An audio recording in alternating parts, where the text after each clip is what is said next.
قریش کی سختیاں اور حالات جب ناقابل برداشت ہو گئے تو آپ نے اپنے اصحاب سے فرمایا، حبشہ کا بادشاہ اسہمہ نجاشی ایک انصاف پسند حکمران ہے اور اس کے ملک میں کسی پر ظلم نہیں ہوتا، لہذا تم حبشہ کی طرف ہجرت کر جاؤ۔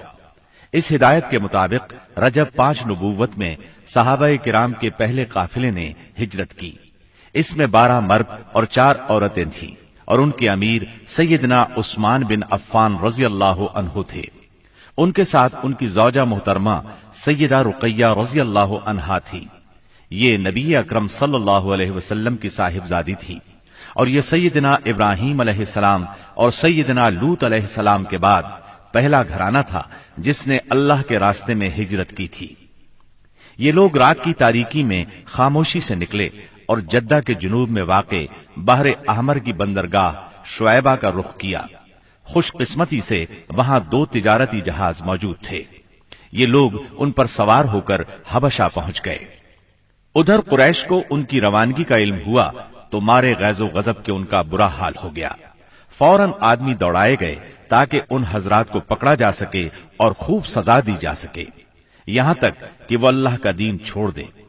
لیکن ان کے ساحل تک پہنچنے سے پہلے مسلمان سمندر میں دور جا چکے تھے، لہذا یہ لوگ ساحل سے نامراد واپس آ گئے۔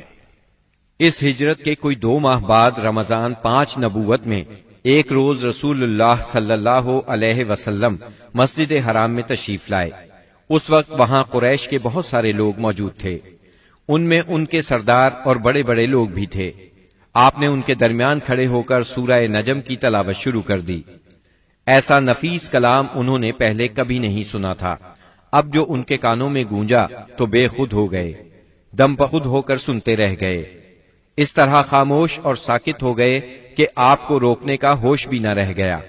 بلکہ سورت کے آخر میں جب ڈانٹ ڈپٹ والی آیات آئیں تو ان کے دل کانپ گئے، ہوش اڑ گئے، اور جو ہی آپ نے یہ حکم سنایا کہ فَاسْجُدُوا لِلَّهِ وَاعْبُدُوا، یعنی اللہ کے لیے سجدہ کرو اور اس کی عبادت کرو، تو سب کے سب سجدہ ریز ہو گئے۔ کسی کو اس حکم ربانی سے سرتابی کا یارہ نہ رہا۔ امام بخاری رحمت اللہ علیہ نے سیدنا عبداللہ بن مسعود رضی اللہ عنہ سے روایت کی ہے کہ نبی صلی اللہ علیہ وسلم نے سورہ نجم پڑھی، پھر سجدہ کیا تو قوم کا کوئی فرد نہ بچا جس نے سجدہ نہ کیا ہو۔ ایک آدمی نے ایک مٹھی کنکری یا مٹی کی لی اور اس کو اپنے چہرے کے اوپر تک لے گیا اور کہا، میرے لیے یہی کافی ہے۔ بعد میں نے دیکھا کہ وہ حالت کفر میں مارا گیا۔ یہ امیہ بن خلف تھا جو بدر کے دن مارا گیا۔ گویا اس وقت جتنے لوگ تھے ان میں سے بس ایک امیہ بن خلف ایسا تھا جس نے مکمل طور پر سجدہ نہیں کیا، البتہ ایک مٹھی میں کنکریاں لے کر اپنی پیشانی تک لے گیا۔ اس نے سجدہ کرنے والوں کا بس اس حد تک ساتھ دیا تھا۔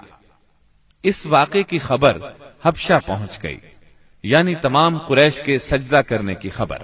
اس پر مسلمانوں نے سمجھا کہ وہ سب کے سب مسلمان ہو گئے ہیں۔ وہ سب خوشی خوشی ماہ شوال میں مکے کی طرف روانہ ہو گئے، لیکن جب مکے کے اس قدر قریب پہنچ گئے کہ ایک دن سے بھی کم وقت کی مسافت باقی رہ گئی، تب انہیں اصل بات کا پتہ چلا۔ اس پر کچھ لوگ تو وہیں سے واپس حبشہ چلے گئے اور کچھ چھپ چھپا کر یا کسی کی پناہ لے کر مکہ آ گئے۔ اس کے بعد مسلمانوں پر قریش کی سختیاں اور زیادہ بڑھ گئیں، کیونکہ ایک طرف تو انہوں نے بے خودی میں مسلمانوں کے ساتھ سجدہ کر دیا تھا، اس کا انہیں بہت پچھتاوا تھا۔ دوسری طرف مسلمانوں کے ساتھ نجاشی بہت اچھا سلوک کر رہا تھا، اس کی انہیں جلن اور کڑھن تھی۔ اس لیے رسول اللہ صلی اللہ علیہ وسلم نے فرمایا، تم لوگ دوبارہ حبشہ ہجرت کر جاؤ۔ چنانچہ اس مرتبہ 82 یا 83 مرد اور 18 یا 19 عورتوں نے ہجرت کی، اور ظاہر ہے یہ ہجرت پہلی ہجرت کی نسبت زیادہ مشکل تھی، کیونکہ اب قریش چوکنے تھے، مسلمانوں کی نقل و حرکت پر ان کی نظر تھی۔ یہ اور بات ہے کہ مسلمان ان سے زیادہ چوکنے، با حکمت اور ٹھوس قدم اٹھانے والے ثابت ہوئے، اور ان کی تمام تر پکڑ دھکڑ کے باوجود حبشہ کی طرف نکلنے میں کامیاب ہو گئے۔ इस हिजरत से कुरैश के घर घर में कोहराम मच गया, क्योंकि कुरैश के बड़े छोटे खानदानों में से कोई ऐसा नहीं था जिसके चश्मो चराग इन मुहाजिरीन में शामिल न हो।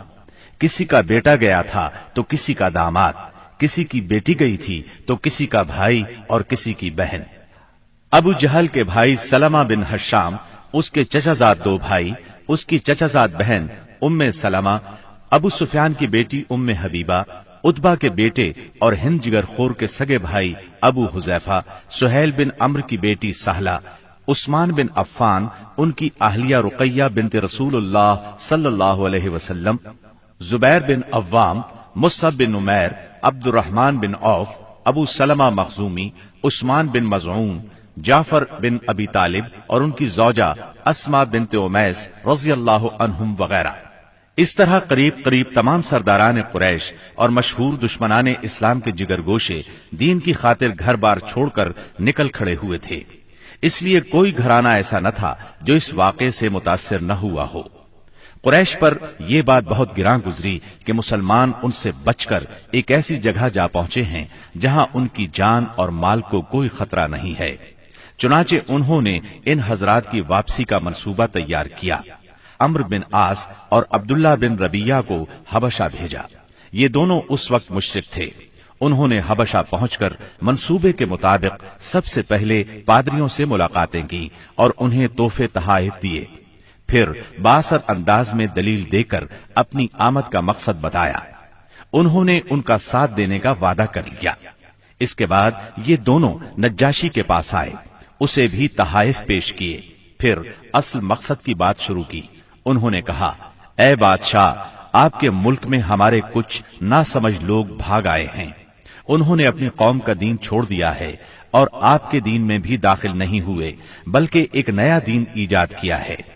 उसको हम जानते हैं न आप, इसलिए हमें आपकी खिदमत में उनकी कौम के बड़ों यानी उनके वालिदैन, चचाओं और उनके कबीले के लोगों ने भेजा है ताकि आप उन्हें वापस भेज दें, क्योंकि वो लोग उन पर निगरान हैं और उनकी खामी और खराबी को सबसे अच्छी तरह समझते हैं। जब उनकी ये बात पूरी हो गई तो मंसूबे के मुताबिक पादरियों ने भी उनकी तायीद की, हाँ में हाँ मिलाई। नज्जाशी ने उनकी बातें गौर से सुनी, लेकिन सोचे समझे और देखे भाले बगैर फैसला नहीं किया। उसने सोचा दूसरे फरीक की भी बात सुनी जाए कि वो क्या कहते हैं, तभी हक वाज़ेह हो सकेगा। चुनाचे उसने मुसलमानों को बुला लिया और उनसे पूछा, ये कैसा दीन है जिसकी वजह से तुम लोग अपनी कौम से अलग हो गए हो, लेकिन न मेरे दीन में दाखिल होते हो और न उन मिल्लतों ही में से किसी के दीन में दाखिल हुए हो। इसके जवाब में सैयदना जाफर बिन अबी तालिब रजी अल्लाह अन्हो ने फरमाया, ऐ बादशाह, हम जाहिलियत वाली कौम थे, बुतों को पूजते थे, मुर्दार खाते थे, बुराइयां करते थे, कराबतदारों से नाता तोड़ते थे, पड़ोसियों से बदसलूकी करते थे। हम में जो ताकतवर होता था वो हमारे कमजोर को खा जाता था। हम इस हालत में थे कि अल्लाह ताला ने हम ही में से एक रसूल भेजा। हम पहले से उसके आली नसब, सच्चाई, अमानत और पाक दामनी को अच्छी तरह जानते थे। उसने हमें अल्लाह ताला की तरफ बुलाया कि हम उसे एक माने और उसी की इबादत करें, और उसके सिवा हमारे बाप दादा जिन बुतों और पत्थरों को पूजते रहे थे उन्हें छोड़ दें। उसने हमें सच बोलने, अमानत अदा करने, कराबत जोड़ने, पड़ोसी से अच्छा सलूक करने, हरामकारी और खून रेजी से बाज रहने का हुक्म दिया। बेहयाई के कामों से, झूठ बोलने से, यतीम का माल खाने से और पाक दामन औरतों पर झूठी तोहमत लगाने से मना किया। उसने हमें यह भी हुक्म दिया कि हम सिर्फ एक अल्लाह की इबादत करें, उसके साथ किसी को शरीक ना करें। उसने हमें नमाज, ज़कात और रोजे का हुक्म दिया। इस मौके पर सैयदना जाफर रज़ी अल्लाह अन्हु ने इस्लाम के और बहुत से अहकाम गिनवाए। फिर कहा, हमने उस पैगंबर को सच्चा माना, उस पर ईमान लाए, उसकी पैरवी की और उसके लाए हुए दीन में उसकी इताअत की। चुनाचे हमने एक अल्लाह की इबादत की, उसके साथ किसी को शरीक नहीं किया, और जो चीजें उसने हराम बताईं उन्हें हराम माना, जो चीजें उसने हलाल बताईं उनको हलाल माना। बस इस पर हमारी कौम हमसे बिगड़ गई। उसने हम पर जुल्म और सितम का बाजार गर्म कर दिया। हमें हमारे दीन से फेरने के लिए फितनों और सजाओं से दो चार किया ताकि हम अल्लाह की इबादत छोड़कर फिर से बुत परस्ती की तरफ पलट जाएं, और जिन गंदी चीजों को हलाल समझते थे उन्हें फिर हलाल समझने लगे। जब उन्होंने हम पर बहुत जुल्म तशद्दुद किया, जमीन हम पर तंग कर दी, हमारे और हमारे दीन के दरमियान रुकावट बन गए, तो हमने आपके मुल्क की राह ली और आपको दूसरों पर तरजीह दी और आपकी पनाह में रहने को पसंद किया, और आपसे ए बादशाह ये उम्मीद की कि आपके हां हम पर जुल्म नहीं किया जाएगा। सैयदना जाफर रज़ियल्लाहु अन्हु की ये तकरीर सुनकर नज्जाशी ने कहा, कुछ कुरान पढ़कर सुनाओ। इस पर सैयदना जाफर रजी अल्लाह अन्हो ने सूरह मरियम की इब्तिदाई आयात तिलावत की। नज्जाशी इन आयात को सुनकर इस कदर रोया कि उसकी दाढ़ी तर हो गई, और तमाम पादरी भी इस कदर रोए कि उनके सहीफे तर हो गए। फिर नज्जाशी ने कहा, ये कलाम और वो कलाम जो ईसा अलैहिस्सलाम लेकर आए थे, दोनों एक ही ताक़े शमा से निकले हुए हैं। इसके बाद उसने कुरैश के दोनों नुमाइंदों से मुखातिब होकर कहा, तुम लोग चले जाओ, अल्लाह की कसम मैं इन्हें तुम्हारे हवाले नहीं कर सकता और न इनके खिलाफ कोई चाल चली जा सकती है। दूसरे दिन अम्र बिन आस ने एक खतरनाक तरीन तदबीर इख्तियार की। नज्जाशी से जाकर कहा, ए बादशाह, ये लोग ईसा अलैहिस्सलाम के बारे में एक बड़ी बात कहते हैं। इस पर नज्जाशी ने फिर मुसलमानों को बुलवाया और सैयदना ईसा अलैहिस्सलाम के बारे में सवाल किया।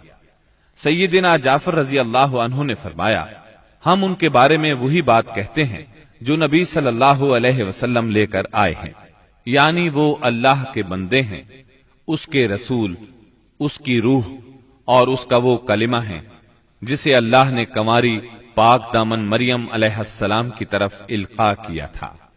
इस पर नज्जाशी ने जमीन से तिनका उठाया और कहा, अल्लाह की कसम, जो कुछ तुमने कहा है इससे ईसा अलैहिस्सलाम इस तिनके के बराबर भी बढ़कर नहीं थे। चुनाचे तुम लोग मेरे मुल्क में अमन और चैन से रहो, जो तुम्हें गाली देगा उस पर तावान लगाया जाएगा। मुझे सोने का पहाड़ मिले तो भी मैं गवारा नहीं करूंगा कि तुम में से किसी को सताया जाए।